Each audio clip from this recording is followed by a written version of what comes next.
Bonjour à tous, c'est Potam pour vous présenter une fois de plus un sapin en sucette. Et là, je voulais faire le parallèle entre les oreilles de l'éléphant et les ailes des oiseaux.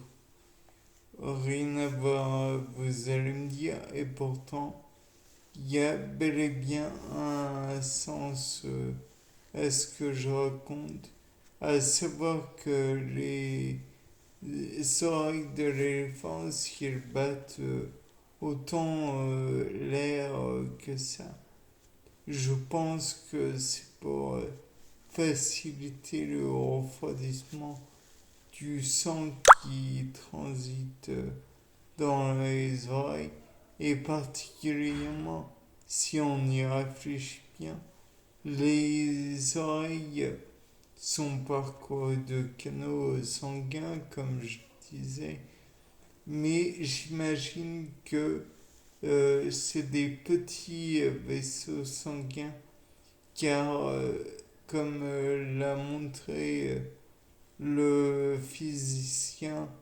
euh, mince,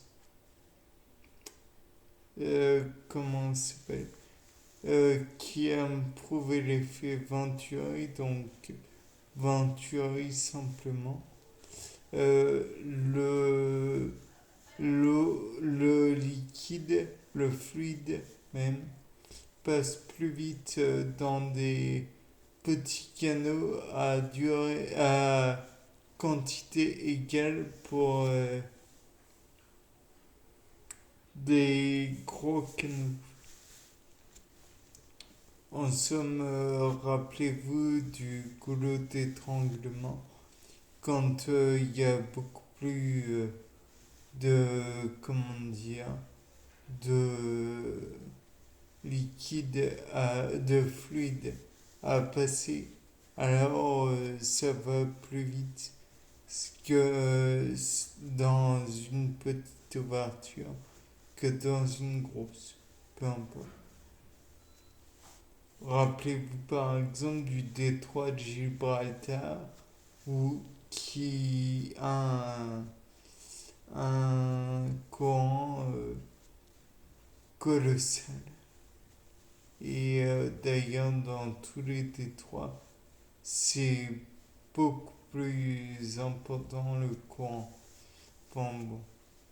Après, à vérifier, je vous le promets, je pense réellement que dans les détroits, il y a un courant assez important.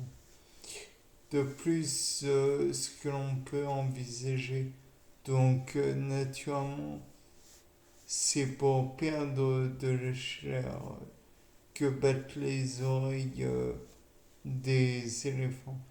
Néanmoins, il y a une petite chose que je me dis, si avec leurs oreilles, ils arrivent à perdre comment dire, de la chaleur, perdre de l'énergie sous forme calorifique, sous forme thermique. Euh, alors les oiseaux, quand ils volent, doivent perdre aussi beaucoup de d'air, de chaleur. Et donc cela expliquerait pourquoi ils mangent souvent et en quantité par rapport à leur taille des aliments très caloriques tels des insectes, certes de notre point de vue. Un insecte c'est rien, mais du point de vue d'un oiseau qui fait la, une taille ridiculement peu importante, c'est beaucoup. Imaginez la quantité que cela représenterait pour un homme de manger un insecte pour un oiseau. Oui, le transfert est difficile à envisager, mais je pense que une platée de pâtes à chaque fois que l'oiseau allait manger un insecte ou une graine ou quoi que ce soit, ce serait peu de comparaison. Et ça, ils le font non pas une fois, mais ils le font plusieurs dizaines de fois. Donc on peut envisager l'idée que la quantité d'énergie qui est quand même produite est colossale. De plus, on peut aussi faire le parallèle avec le psittaciforme que l'on appelle kekapo qui ne peut pas voler, oiseau qui ne peut pas voler en somme. Et on remarque qu'il est très volumineux. Et donc, en conséquence, on peut se dire une chose très simple, à savoir que le vol permet non seulement de s'échapper plus simplement, alors il ne fait que mort, si j'ai compris, et il ne fait que sautiller sur le sol pour avancer, ce qui est peu efficace, disons, peu efficace, et représente peu d'énergie employée.